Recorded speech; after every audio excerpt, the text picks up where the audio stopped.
My name is Georgia. I'm 9 and I've got cystic fibrosis.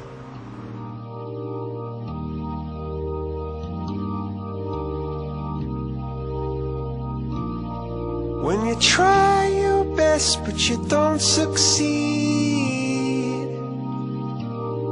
when you get what you want but not what you need,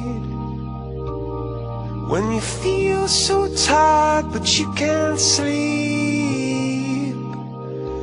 I take medicines every day. I'm on 59 medicines. I've got to go on a machine twice a day. How we normally do it is we have the inhalers first thing in the morning to start our medication. So as soon as Georgia's got her eyes open,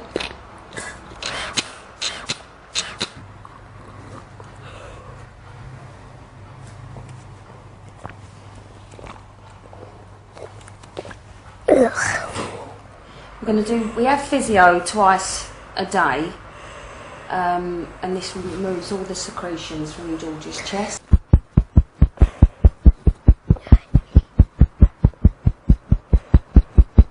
How's that feel, Georgia? That's a bit.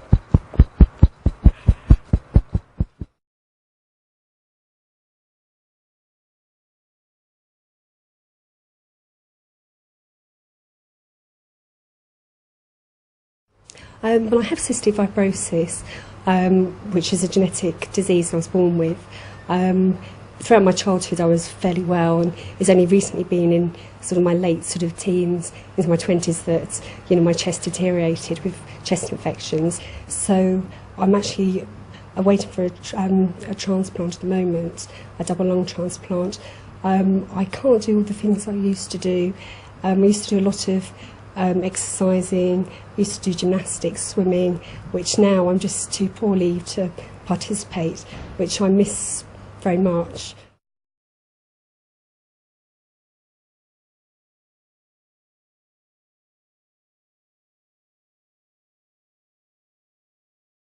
So you mentioned that false call. How did that sort of make you feel after that happened? It was a big adrenaline rush, mixed emotions when you get the call. Your head's spinning and you don't know what you're doing really. It's I got my bag, I got in the car and we got up there, and it's very emotional. Your family are with you and you think it's going to be the big chance, and then unfortunately you get given the sad news it's not suitable this time. lights will guide you home and ignite your bones, and I will try to fix you.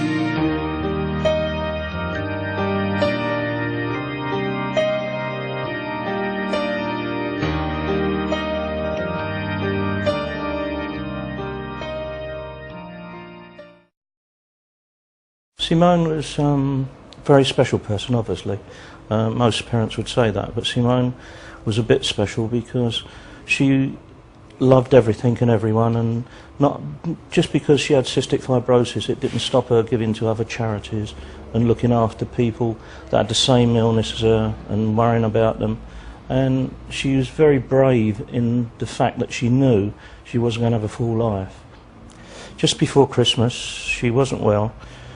They'd booked a holiday, a cruise, which she loved. She got an infection, like many other infections. She could hardly move, she had to be pushed around in a wheelchair.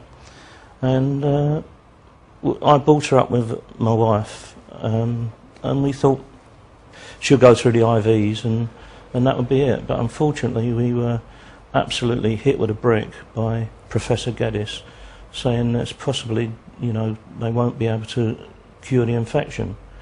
She, being what she was like, she fought hard and gave us a bit of hope. She started to fight the infection, and they were pleased with her, and they were talking about going home.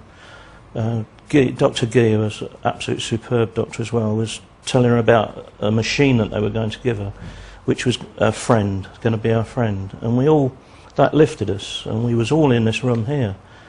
And then all of a sudden, overnight, a lot of us went home. We'd spent a few days in here because we knew it was serious. And we thought, oh, some of us can go home and freshen up and come back and give relief to other relatives that are up here.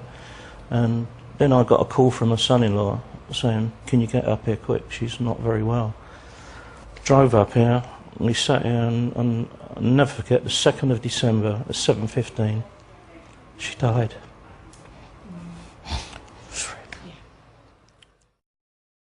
It is one of the most important hospitals, obviously for us, because Simone was cystic fibrosis.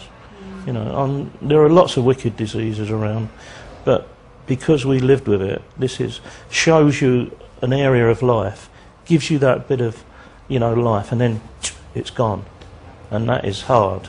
That is hard.